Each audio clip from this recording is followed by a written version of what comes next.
Bien, hoy día nos toca estudiar la lección número 42. Lección número 42. ¿Ya? Y esta lección la vamos a entrar al capítulo 17 de Lucas, del 1 al 10. Y después vamos a ir al libro de Juan, capítulo 11. Eso es lo que vamos a hacer hoy día, ¿ya? Capítulo 10 y capítulo 11. Capítulo 17 de Lucas. Y que habla del capítulo 17, la enseñanza sobre el perdón y la fe. Oramos. Señor, te bendecimos, gracias te damos por el momento que tú nos das. Entramos a la lectura de tu palabra. Mientras leemos tu palabra, Señor, bendícenos. Habla a nuestra mente, a nuestro corazón. Revela, Señor, tu palabra a nuestras vidas y a través de ellas, Señor, sánanos, fortalécenos, te lo pedimos en el nombre de Jesús. Amén y amén. Entonces, lección número 52, libro de Lucas, capítulo 17.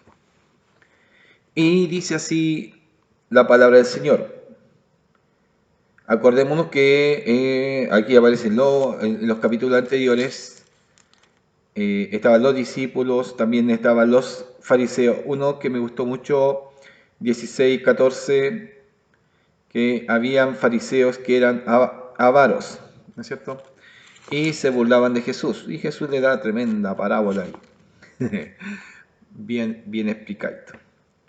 Capítulo 17 dice, dijo Jesús a sus discípulos, imposible es que no vengan tropiezos, ¿ya? Imposible es que no vengan tropiezos, mas hay de aquel por quien vienen.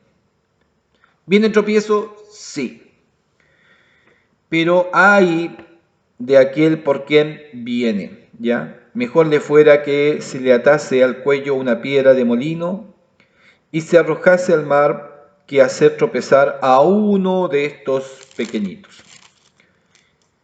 Mirad por vosotros mismos, si tu hermano pecare contra ti, repréndele. Si se arrepiente, perdónale. Y si 7 veces al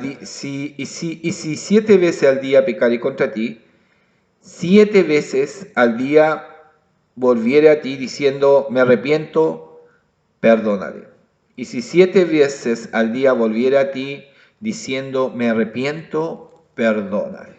7 veces. Es como para no creerle, pero perdónale, ya. Ah, vino, perdóname, ya te perdono. Después la segunda vez no la hizo, perdóname, ya te perdono. Después no te la hizo, perdóname, ya como que, perdónale, le dice 7 veces. Es decir, no te canses de perdonar. Uf. El perdonar es entender.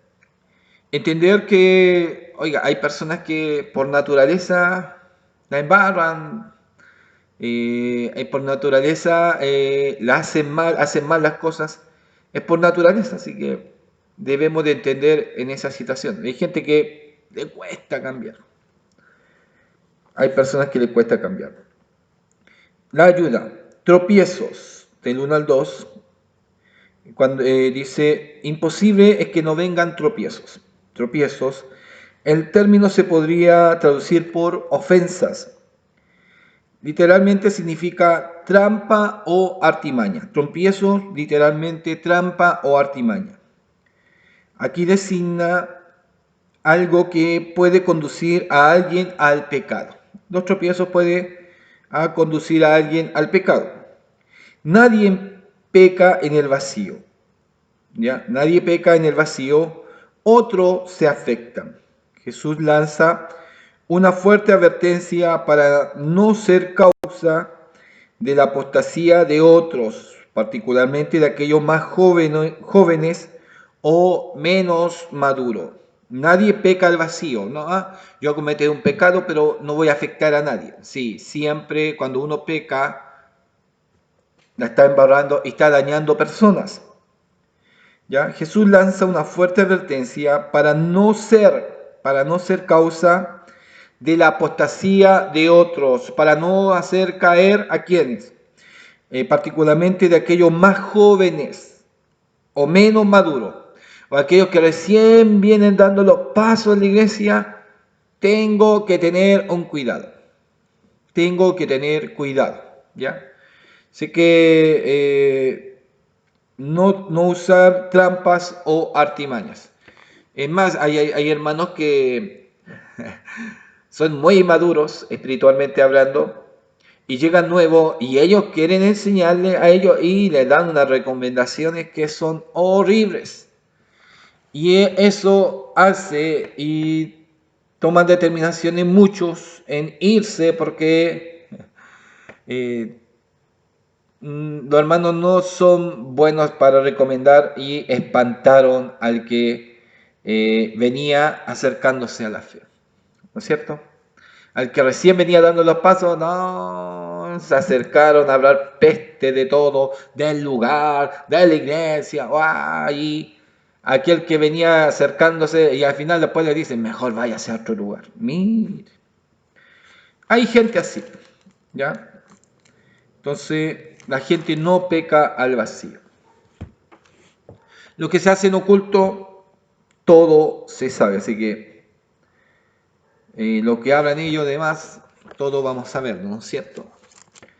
También acá me marca la ayuda y me dice, las piedras de molino eran circulares, se empleaban para moler grano. Algunas eran pequeñas y las mujeres podían utilizarlas.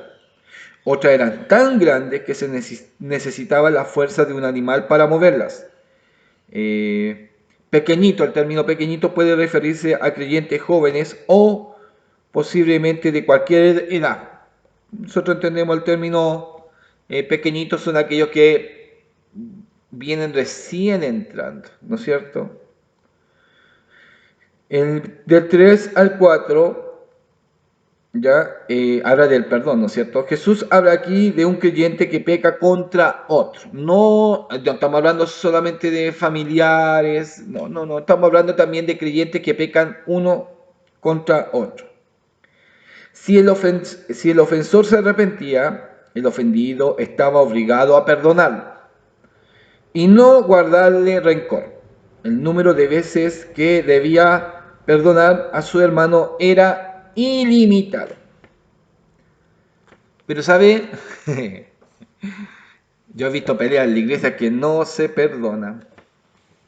He visto peleas horribles y no se perdonan. Y después, no, si hermano, no importa, si yo la perdono. Es mentira, no la perdono. Porque aún le responde de una manera brusca, dura e hiriente. No hay perdón, ¿no es cierto? 5.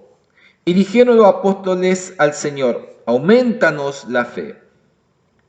Entonces el Señor le dijo, si tuvierais fe como un grano de mostaza, podrías decir a este sicómoro, desarráigate y plántate en el mar, y os obedecería.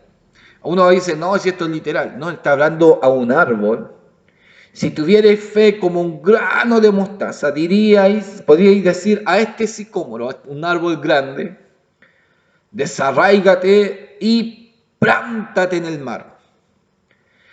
Y dice, y os obedecería, haría caso, obedecería. ¿Quién de vosotros teniendo un siervo que ara o apacienta ganado, al volver él del campo, luego le dice, pasa, siéntate a la mesa? ¿No le dice más bien, prepárame la cena, cíñete y sírveme hasta que haya comido y bebido, y después de esto come y bebe tú? ¿Acaso da gracias al siervo porque hizo lo que se le había mandado? Pienso que no.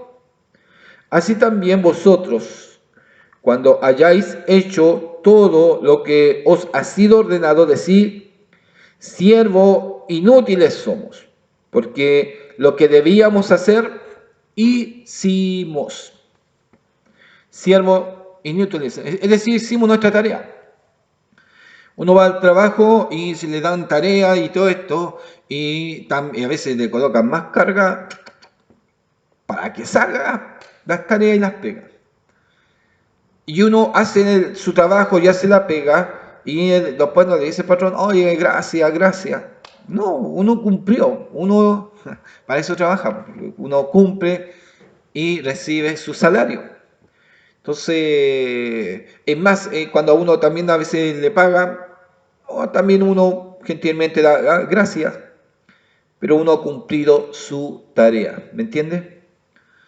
Como pastor, no es que somos los mejores o los perfectos, ya que a veces tenemos situaciones que algunos son más iluminados que otros. Eso es mentira, una idea que algunos la tienen, que son más mejores que otros. No, no, no. Cada uno cumple su labor. Y en la iglesia cada hermano cumple su labor. Y lo que tiene que hacer, hágalo bien. Hágalo bien. Y si los demás no lo hacen, bien. Si no lo hacen, se pierden ellos. Pero hágalo bien. A mí me gustaba mucho ir a hacer el aseo a la iglesia. A otros no les gustaba. Y yo siempre me ofrecía, pero parece que me quedaba mal el aseo. Después empezaban a pagarle quizás los hermanos. Pero a mí me gustaba, yo iba. Y yo iba a hacer aseo. No se ofrecían, yo iba. Y yo no esperaba, como nadie quiere venir, yo tampoco voy a venir. No, no, no, no. Es un privilegio. Y por hacer el aseo y por haber trabajado en la iglesia, es lo que se tiene que hacer.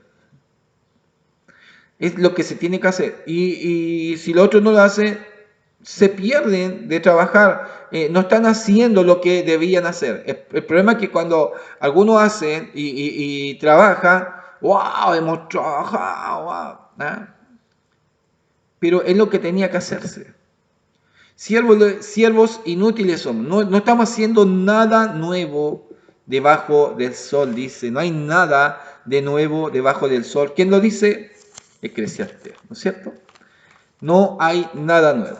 Bien, en estos textos del 1 al 10 nos está hablando sobre el perdón y la fe. Debemos de perdonar, y está hablando a nuestro hermano en la fe, cuanto más a nuestros familiares, y ahí tenemos que tener un cuidado. A veces nuestros familiares nunca van a llegar a la iglesia porque nunca debemos de perdonar. Entonces debemos aún de perdonar y también mantener nuestra fe. ¿Ya? Vamos a ir al libro de Juan, capítulo 11. Yo no vi ayuda en este. Del 1 al 10. Un discípulo que obedece los mandamientos de Dios no puede presentar ningún reclamo especial por estar meramente cumpliendo su deber. Las recompensas de Dios son por gracia, no por méritos. ¿Ya? No, no es que yo trabajo más. No, no, no es eso. No es eso de que usted trabaje más o trabaje menos. Todo es por la gracia de Dios. Vamos a ir al libro de Juan capítulo 11 y nos dice así capítulo 11. La muerte de Lázaro. Y aquí dice que está en Perea, de Perea a Betania, de Perea a Betania, ¿ya? Capítulo 11 del libro de Juan. Estaba entonces enfermo uno llamado Lázaro de Betania, la aldea de María y de Marta, su hermana. ¿Ya? Capítulo 11. Voy a ir a este y aquí lo tengo. Entonces estaba la aldea de María y de Marta, su hermana. ¿Se acuerda que habíamos hablado ya de Marta y María, pero no hablaba de su hermana? María, cuyo hermano Lázaro estaba enfermo, fue la que ungió al Señor con perfumes y le enjugó los pies con su cabello. Estaba María y Marta. ¿Cuál es María? María, cuyo hermano Lázaro, que estaba enfermo, fue la que ungió al Señor con perfumes y le enjugó los pies con su cabello. ¿Se acuerda cuando decían los demás, si supiera qué mujer es la que le toca? Bien. Enviaron pues las hermanas para decir a Jesús, Señor, he aquí el que amas está enfermo. Oyéndolo, Jesús dijo: esta enfermedad no es para muerte, sino para gloria de Dios, para que el Hijo de Dios sea glorificado por ella. Llamaba Jesús a Marta y a su hermana y a Lázaro. Cuando oyó, pues, que estaba enfermo, se quedó 2 días más en el lugar donde estaba. Luego, después de esto, dijo a los discípulos: vamos a Judea otra vez. Le dijeron los discípulos: Rabí, ahora procuraban los judíos apedrearte, y otra vez vas allá. ¡Wow! La historia, como se van relacionando. Le dijeron los discípulos: Rabí, ahora procuraban los judíos apedrearte, y otra vez vas allá. Respondiendo Jesús: ¿no tiene el día 12 horas? El que anda de día no tropieza, porque ve la luz de este mundo. Pero el que anda de noche no tropieza, porque no hay luz en él. Dicho esto, le dijo después: nuestro amigo Lázaro duerme, mas voy para despertarle. Dijeron entonces sus discípulos: Señor, si duerme, ¿sanará? Pero Jesús decía esto de la muerte de Lázaro, y ellos pensaron que hablaba de reposar del sueño. No se hilaba bien la idea entre los discípulos y Jesús. Ellos muchas veces no le entendían. ¿Ya? Entonces Jesús le dijo claramente: Lázaro ha muerto. Ayudas. Hasta este versículo 14. Betania era una ciudad localizada a algo más de 3 kilómetros al este de Jerusalén. La semana antes de la crucifixión, Jesús pasó allí un tiempo considerable con sus amigos Lázaro, Marta y María. ¿Ya? Versículo 4. Esta enfermedad no es para muerte, ¿no es cierto? Otro ejemplo de la soberanía divina en medio del sufrimiento humano. Y una demostración de los propósitos y la gracia de Dios a través de la respuesta de Jesús. El versículo 6, la demora de 2 días, subraya lo que Jesús consistentemente había venido enseñando: que las órdenes para su quehacer provenían exclusivamente de su Padre. Ni las necesidades de su amigo más cercano, ni la furia de sus enemigos determinaban sus acciones. ¿Ya? Vamos a ir para allá, pero le dijo a su discípulo: sí, vamos a ir hacia allá, pero está durmiendo. Y espera 2 días. 2 días. Entonces los discípulos dijeron, cuando entendieron que está durmiendo, bien, pero después le dice: Lázaro ha muerto, y se queda 2 días. Pues entonces, ¿y para qué vamos a ir si murió? Quizás que estaban hablando los discípulos, ¿no? ¿Para qué vamos a ir si estaba muerto? Y más encima querían apedrear al maestro. No, algo está pasando, el maestro no lo entendemos. 15. Y me alegro por vosotros de no haber estado allí, para que creáis, más vamos a él. 15. Y me alegro por vosotros de no haber estado allí, para que creáis, más vamos a él. Dijo entonces Tomás, llamado Dídimo, a sus condiscípulos: ¿vamos también nosotros para que muramos con él? Sí, pues si estaba muerto. Y Tomás no quería ir.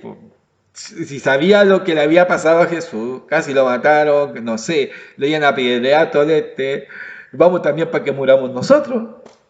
Vamos también nosotros para que muramos con él. Oiga, el Tomás. Era bueno para los chistes de Tomás, ¿no es cierto? Me alegro por vosotros de no haber estado allí, para que creáis, más vamos a él.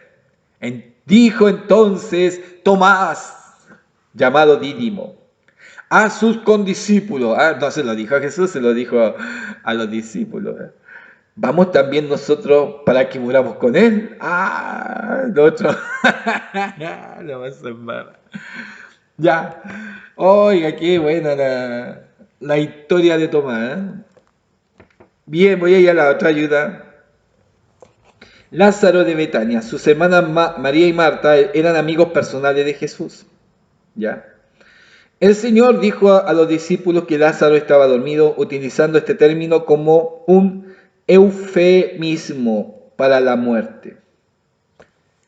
Ya, todavía no llegamos al 17. Ya me estoy riendo de Tomás. ¿Ya? Vamos a ver qué pasa más adelante. Para mí que el Señor nos invitó a tomar después. Vino pues Jesús y halló que hacía ya 4 días que Lázaro estaba en el sepulcro. Él dijo, se demoró 2 días. Es decir, los que iban 2 días en ir, quizás no sé cuánto se demoraba en llegar allá, y los que trajeron el mensaje, ya han pasado 4 días, ¿no es cierto?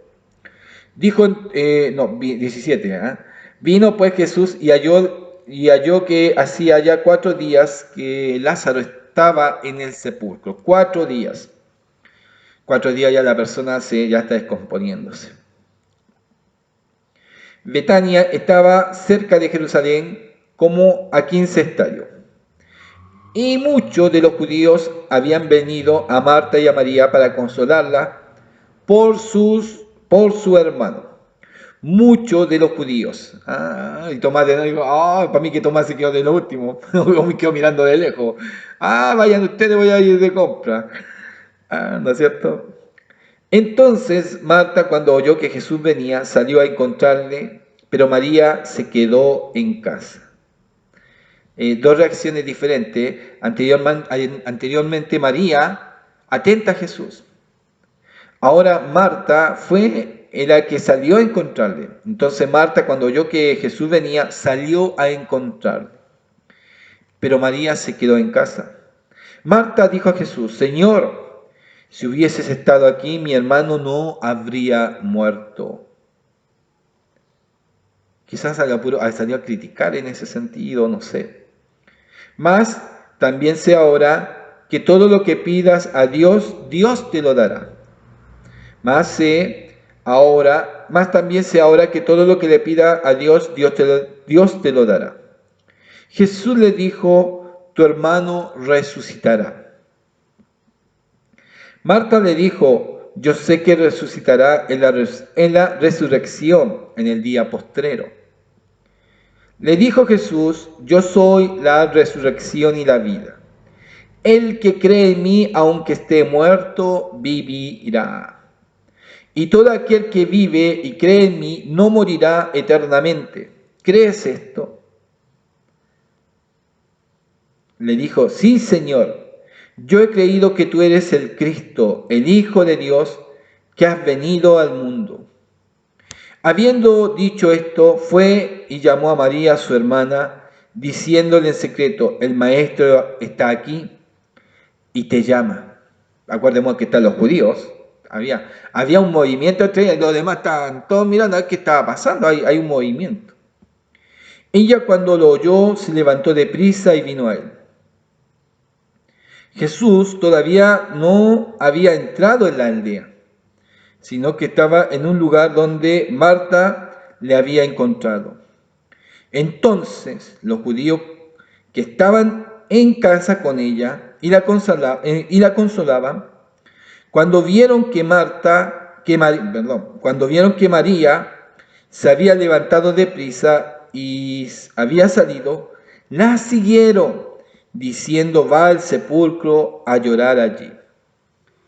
Es decir, el sepulcro no quedaba ahí mismo en el terreno o en la casa, no es cierto. Entonces, cuando la vieron salir deprisa, salieron todos detrás de María, no sabiendo que estaba Jesús, o no sabiendo que se iban a encontrar con Jesús. María, cuando llegó a donde estaba Jesús, al verle, se postró a sus pies. diciéndole, Señor, si hubieses estado aquí, no habría muerto mi hermano. Jesús entonces, al verla llorando, y a los judíos que la acompañaban también llorando, se estremeció en espíritu y se conmovió. Y dijo, ¿dónde le pusiste?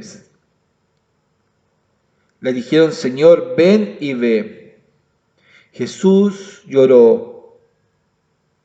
Dijeron entonces los judíos, mirad cómo le amaba.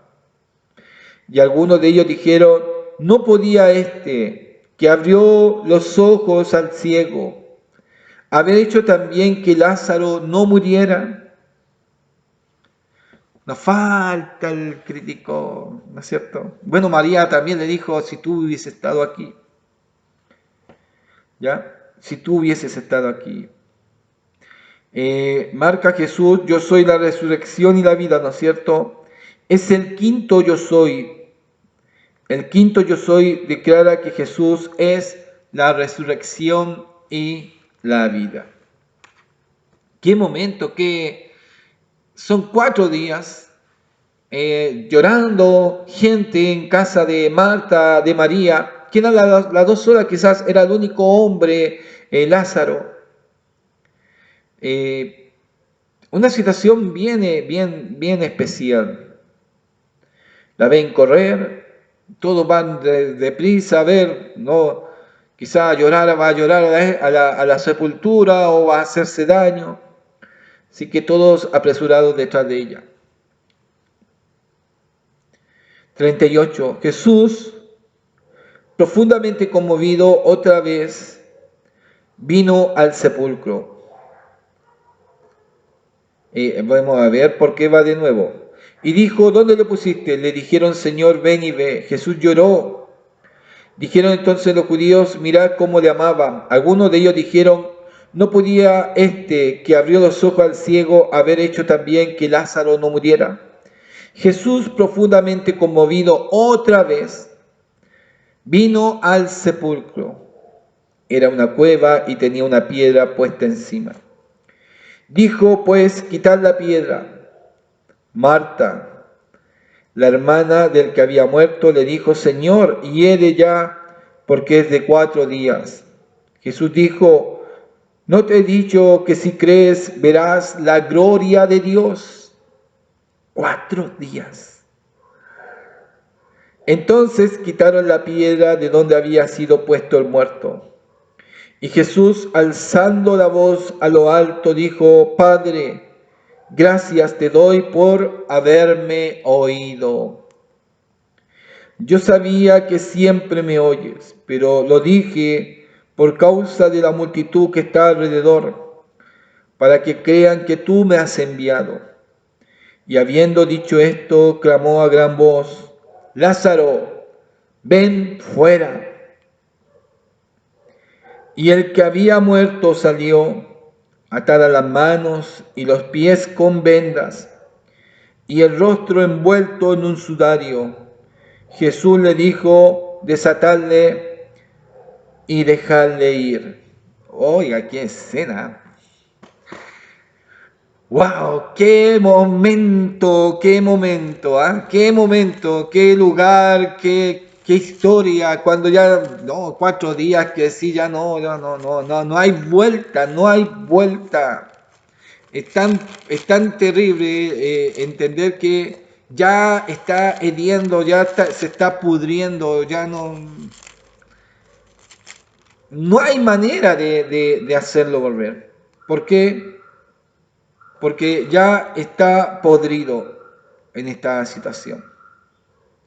Qué importante ver y entender esto. La lección llega hasta hoy día, hasta aquí. Se corta hasta ahí porque después en la 53 vamos a seguir con lo que viene después con la resurrección de Lázaro.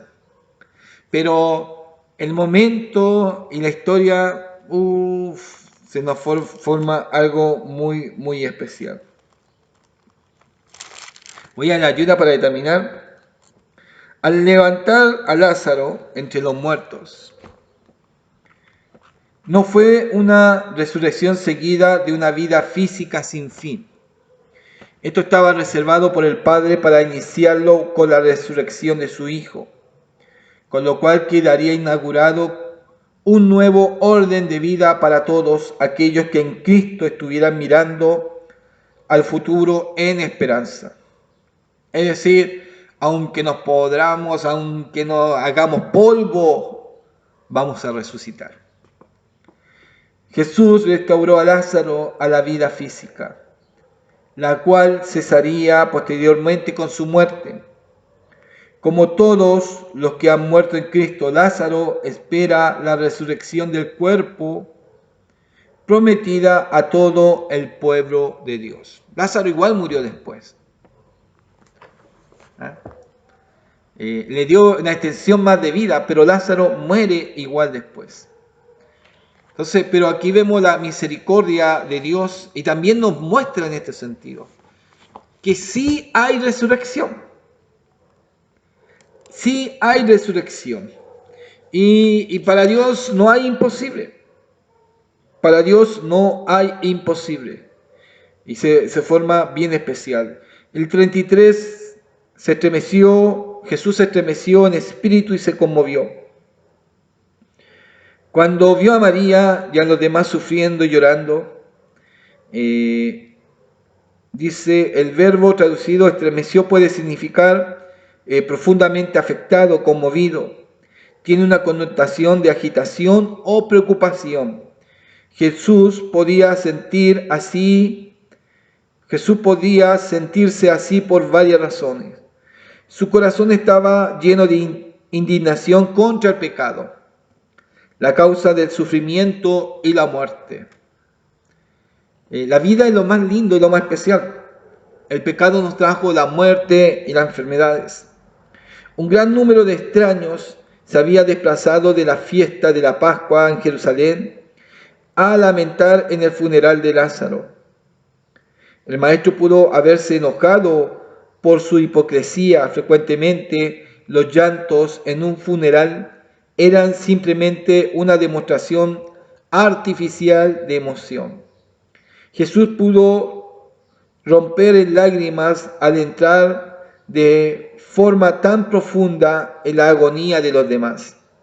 El maestro pudo haber visto de antemano su propia crucifixión y afligirse, por lo que lamentarían su muerte. Y el versículo 35 nos marca el término Jesús lloró. Juan dio una perspectiva de la profunda compasión de Jesús, las emociones de Jesús, aunque sabía que resucitaría a Lázaro. Él sabía que lo iba a resucitar, sabía que había muerto. Lloró con dolor y compasión. Aquí la palabra lloró se refería a los lamentos habituales que acompañaban a los funerales en esa época, que frecuentemente implicaban un llanto desinhibido, a gran voz e incluso gritar o aullar. Esta demostración pública de dolor la realizaban a menudo personas que no conocían a las personas fallecidas. Cuanto más dramáticos fuesen los lamentos, más tributo creían los judíos estar rindiendo al muerto. Esa era la llorona que se contrataba. En el caso de Jesús, la palabra lloró significa simplemente derramar lágrimas. Obviamente Jesús sintió un gran dolor de espíritu y la muerte de Lázaro lo conmovió realmente. Sus lágrimas proveyeron una perspectiva importante de su verdadera humanidad.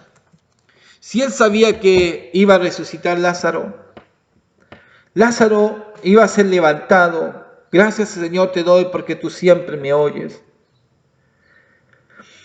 Pero hay un dolor porque tienen que morir. Él nos invita y entiende, Jesús ve en esto y entiende que que es triste y sufrimos cuando alguien se nos parte, se va. Y es triste y doloroso cuando alguien de nosotros, nuestros familiares, parte y se va. Y se borra, qué increíble, y es como que se borra una parte de nuestra memoria o es arrancada una parte de nuestra historia, de nuestro corazón. Eso es el dolor de alguien que parte. Sabemos que no son, nadie es eterno. Llega un momento de partida, pero nunca queremos pensar en esos momentos de partida. Algunos parten muy tempranos, algunos niños, algunos jóvenes, algunos ya mayores, otros ya de mayor edad, pero no quisiéramos que nunca partiera. Quizás ese es el dolor de que pensar que nunca partiera y que la muerte coloca y hace estragos en medio de nosotros. ¿Cuántas veces quisiéramos tener a nuestros seres queridos, seres que amábamos y no los podemos tener, pero tenemos la esperanza de la resurrección? Hay gente que aún ama, los animales no tienen alma, pero lo aman y lo extrañan y se dejan sus recuerdos. Pero la vida sigue. Pero va a llegar un momento que ya la muerte no tendrá poder sobre nosotros. El Señor le bendiga, siga estudiando la palabra del Señor.